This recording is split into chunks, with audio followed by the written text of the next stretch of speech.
আসসালামু আলাইকুম। সেলস সিরিজের আরও একটি নতুন ভিডিওতে আপনাকে স্বাগত। আজকে কথা বলবো সময়ের সবচেয়ে প্রচলিত, চমৎকার এবং আমার সবচেয়ে পছন্দের একটি টপিক, সেলসের 5টা মডেল নিয়ে।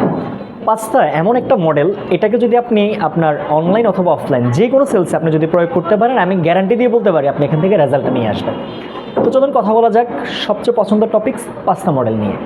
5টা মডেলটা, প্রথম যেই ওয়ার্ডটা, that's P stands for problem. কাস্টমারের প্রবলেম খুঁজে বের করা। এইখানে আমাদের ব্রেইনে, আমাদের সেলসম্যানের একটা মেজর প্রবলেম হচ্ছে আমরা কাস্টমারের প্রবলেমটা খুঁজে বের করি না। আমরা আমাদের পিতে প্রফিটটা নিয়ে আমরা খুব চিন্তাভাবনা করি। প্রফিটটা নিয়ে চিন্তাভাবনা করতে যাইয়া আমাদের প্রফিটটাই আর আসে না। সো এই জায়গায় 5টা মডেলটা ক্লিয়ার করে আমাদেরকে যে আমাদের প্রথম কাজ হচ্ছে কাস্টমারের প্রবলেমটাকে খুঁজে বের করা। কারণ প্রায়শই খেয়াল করবেন একই প্রোডাক্ট সবসময় কাস্টমারের, লাইক ধরেন এই যে পানির বোতলটা, এই পানির বোতলটায় একাধিক প্রবলেম আছে। কেউ পানির বোতলটায় পানি খাবে জাস্ট তেষ্টা মেটানোর জন্য, তো এটা তার প্রবলেম, সে তেষ্টা মেটাবে।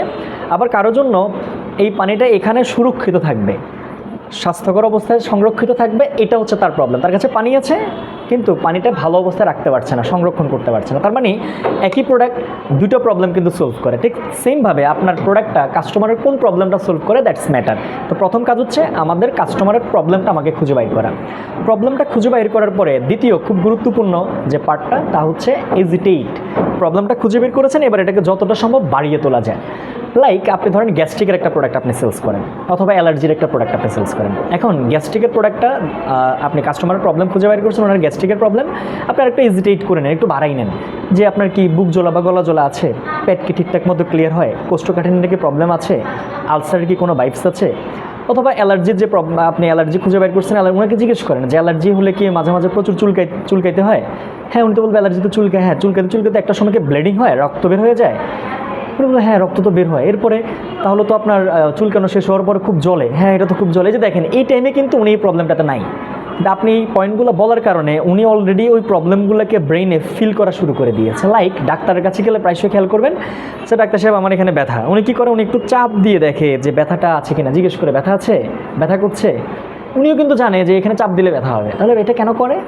জাস্ট যাতে করে প্রবলেমটা আরও বেড়ে যায়, আপনি যাতে ওষুধটা ঠিকঠাক মতো খান। সো এই মডেলের খুব চমৎকার জিনিস হচ্ছে প্রবলেমটাকে বাড়িয়ে তোলা। প্রবলেম যখন বেড়ে গেছে, খুব তুঙ্গে আছে, এইবার আপনার কাজ হচ্ছে এই মডেলের third step, solution. S stands for solution.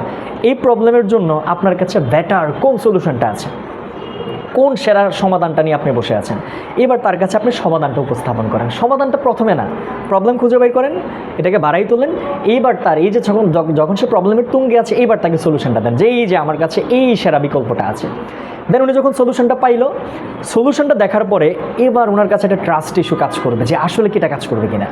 ঠিক এই জায়গাটাতে এই সমীকরণের, এই মডেলের 4 নাম্বার যে স্টেপটা, টি স্ট্যান্ডস ফর টেস্টিমোনিয়াল বা ব্যবহারিক। আপনার কাছে এমন কোনো ব্যবহারিক জিনিস আছে কিনা, যে আপনার কাছে এমন কোনো ব্যবহারিক পরীক্ষামূলক কোনো ব্যবস্থা বা উত্তর, বা আপনার কাছে কোনো উদাহরণ আছে কিনা যেটা আপনি দেখাইলে উনি ইনস্ট্যান্ট সিদ্ধান্ত নিতে পারে। লাইক ধরেন আপনি অ্যালার্জির ওষুধটা আপনি কারোর সাথে রিলেট করেন, আপনি নিজে খেয়েছেন, আপনার পরিবারের কেউ খেয়েছে, আপনার আম্মু গ্যাস্ট্রিকের প্রোডাক্টটা খেয়ে ওই আলসার স্টেজ 1-এ ছিল, ওখান থেকে ফিরে আসছে। এই যে টেস্টিমোনিয়ালটা যখন আপনি দিবেন, এই ব্যবহারিকটা মানুষকে, একটা জরিপ হয়েছিল যেখানে দেখা গেল যে ফেক যারা রিভিউ দেয়, যে রিয়েল না ফেক রিভিউ, তাও মানুষের 55% সিদ্ধান্ত বেশি নিতে সহযোগিতা করে যদি রিভিউটা ফেকও হয়। আর যদি রিয়েল রিভিউ হয় তাহলে তো বলার অপেক্ষাই রাখে না। সো এই জায়গায় আপনি যদি এই টেস্টিমোনিয়ালটা মানে কোনো রিভিউ, আপনি যদি রিভিউটা তাকে ক্লিয়ারলি দেখাইতে পারেন, সে যদি রিলেট করতে পারে, সমীকরণের শেষ যে ডিজিটটা এ স্ট্যান্ডস ফর অ্যাকশন, অ্যাকশনটা নেওয়ার দায়িত্বটা আপনার না, ওটা কাস্টমারের।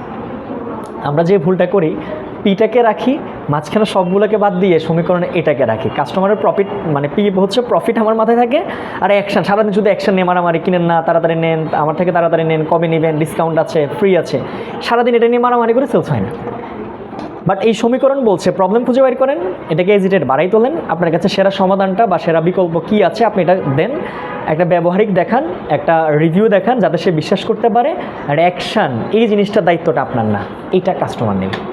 সো আশা করছি সমীকরণটা খুব ভালোভাবে আপনার মাথায় ঢুকেছে।